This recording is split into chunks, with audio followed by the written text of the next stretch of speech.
आज की कहानी है पहले प्यार, भरोसे और डिजिटल दुनिया में दिल टूटने की। और ये कोई फिल्मी कहानी नहीं, ये असल जिंदगी की कहानी है। चलिए इसे समझते हैं।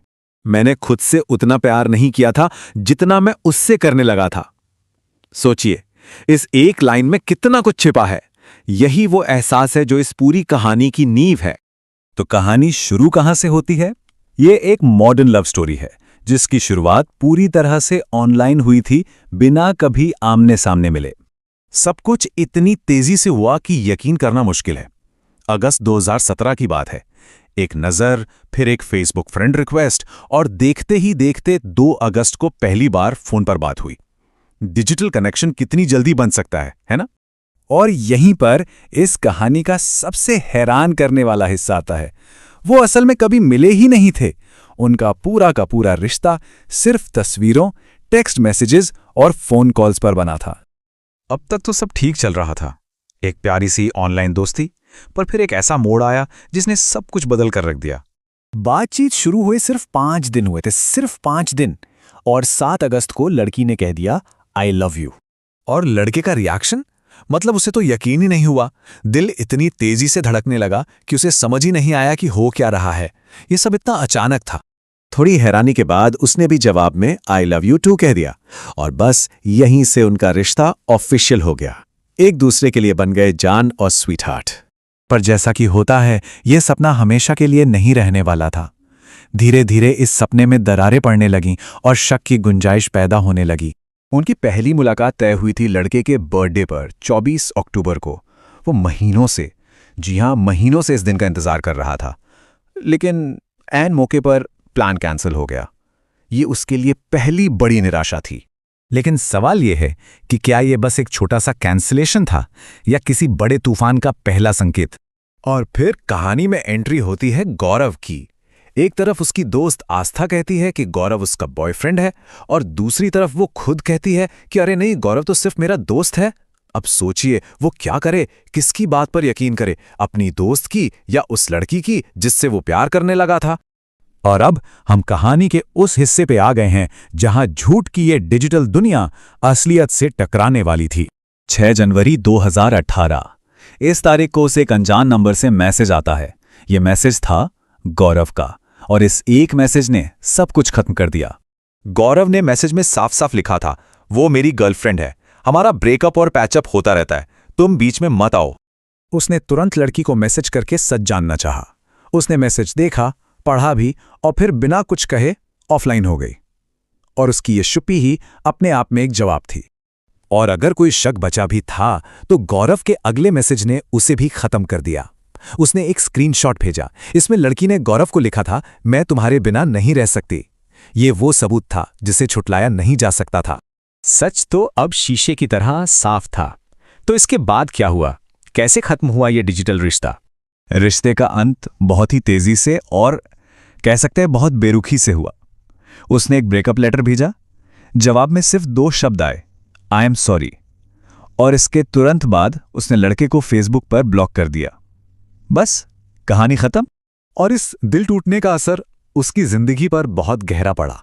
फेसबुक डिलीट हो गया, सोशल मीडिया से दूरी बन गई, दोस्तों से मिलना जुलना बंद हो गया। वो पूरी तरह से अकेला पड़ चुका था और खुद से नफरत करने लगा था।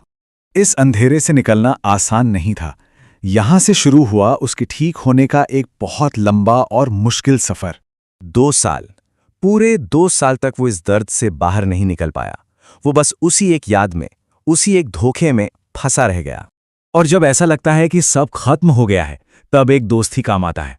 उसका दोस्त राहुल सामने आया और उसने साफ साफ कह दिया, सुन, मुझे मेरा पुराना दोस्त वापस चाहिए, नहीं तो आज से हमारी दोस्ती खत्म।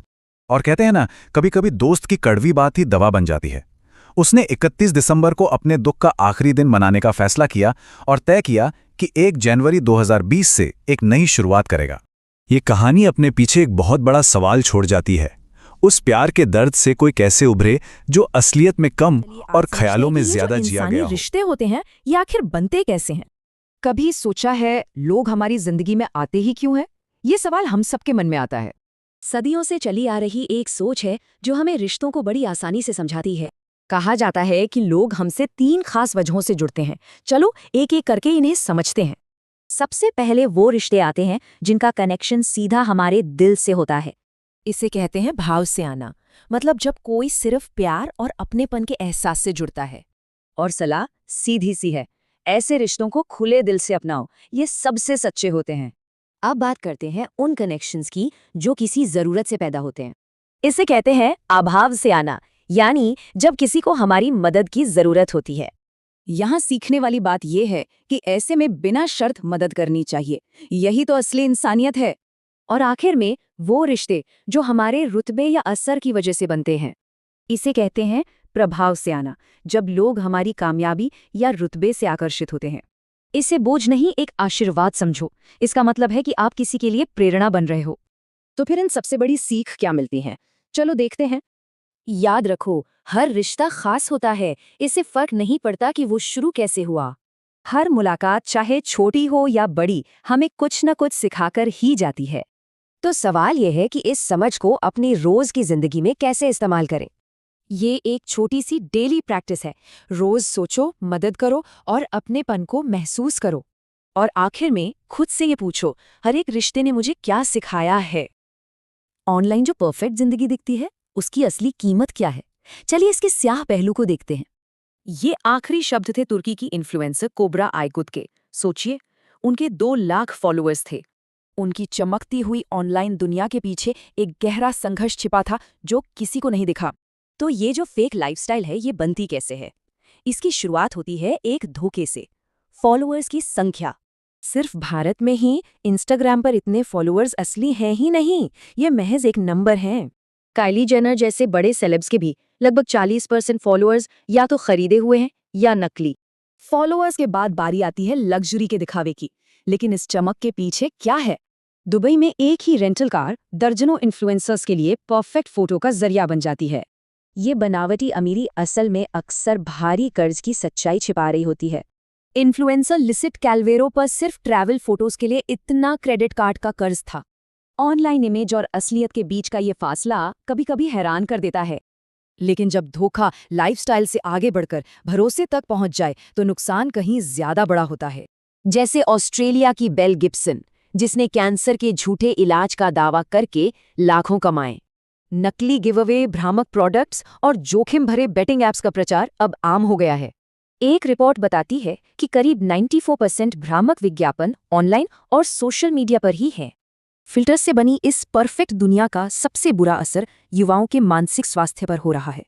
एक स्टडी के मुताबिक 60% लड़कियां अपनी असली शक्ल को लेकर इनसिक्योर महसूस करती हैं। और इसी एडिटेड लुक को पाने की होड़ में फिल्टर्स और कॉस्मेटिक सर्जरी नॉर्मल हो गए हैं। खतरनाक सर्जरी से लेकर स्टेरॉइड तक ऑनलाइन परफेक्ट दिखने की चाहत जानलेवा भी हो सकती है। और कैमरे के पीछे क्रिएटर खुद लगातार कंटेंट बनाने के प्रेशर और बर्नआउट से जूझ रहे हैं।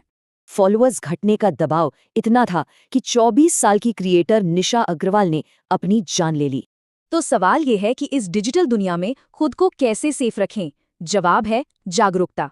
तो जरूरी है कि सवाल करें, वेरीफाई करें और अपनी फीड को समझदारी से चुनें। उन क्रिएटर्स को सपोर्ट करें जो वाकई कोई वैल्यू दे रहे हों, न कि सिर्फ एक सपना बेच रहे हों। तो खुद से पूछना जरूरी है, हमारी फीड का कंटेंट हमें बेहतर बना रहा है या पीछे खींच रहा है? मैं क्यों भटकूं इस माया में, मैं क्यों भटकूं इस माया में, मैं क्यों भटकूं इस माया